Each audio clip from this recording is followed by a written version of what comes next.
j'ai commencé à me dire que je pouvais pas me présenter comme ça, et puis en fait, c'est ce que je raconte qui est important. Donc on va passer sur la phase de Q.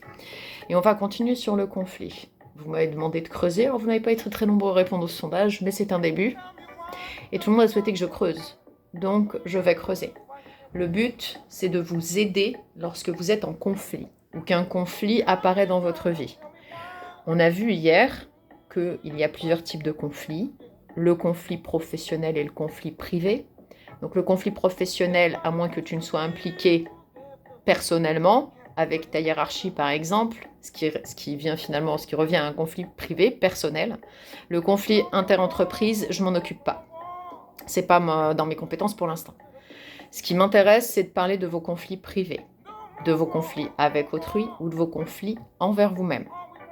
On va déjà aborder ces deux choses. Le conflit envers autrui. Bon, en général, quand tu as une embrouille avec quelqu'un, tu sais que tu as une embrouille avec quelqu'un, tu sais qu'il y a un conflit, puisqu'il y a une opposition qui se crée. À un moment donné, il y a une résistance qui fait que soit vous n'arrivez plus à communiquer, soit vous communiquez, mais on ne s'entend pas.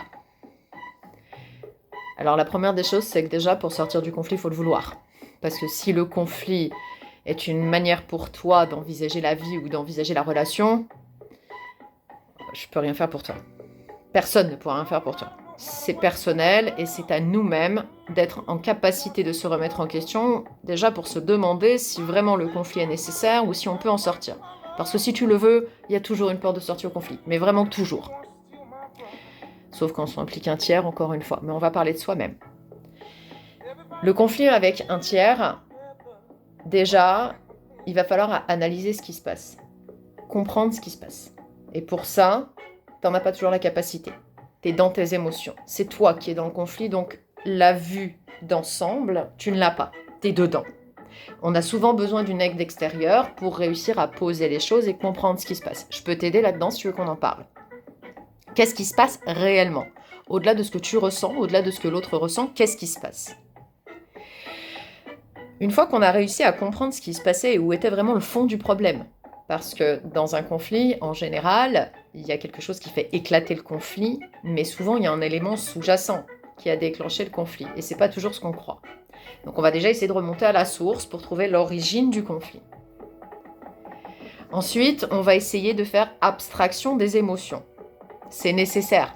C'est-à-dire, à un moment donné, il faut sortir de ta boîte, donc de ton système de pensée, de tes repères, de tes sécurités ou de tes insécurités, pour pouvoir aller comprendre ce qui se passe chez toi et ce que tu ressens vraiment.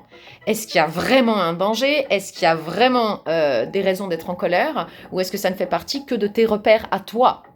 Et dans ce cas-là, l'autre fait ce qu'il peut. Mais toi aussi. Mais il suffit juste d'intégrer ça et de se dire, ok, peut-être qu'à un endroit, mes repères, mon chemin de vie, mon expérience, mes émotions font que là, je suis en conflit.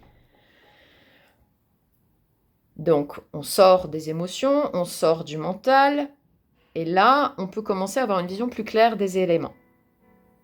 Une fois que les éléments sont plus clairs, on peut commencer à essayer de désamorcer avec l'autre. Tu ne peux pas désamorcer un conflit tant que ce n'est pas clair pour toi ce qui est en train de se passer.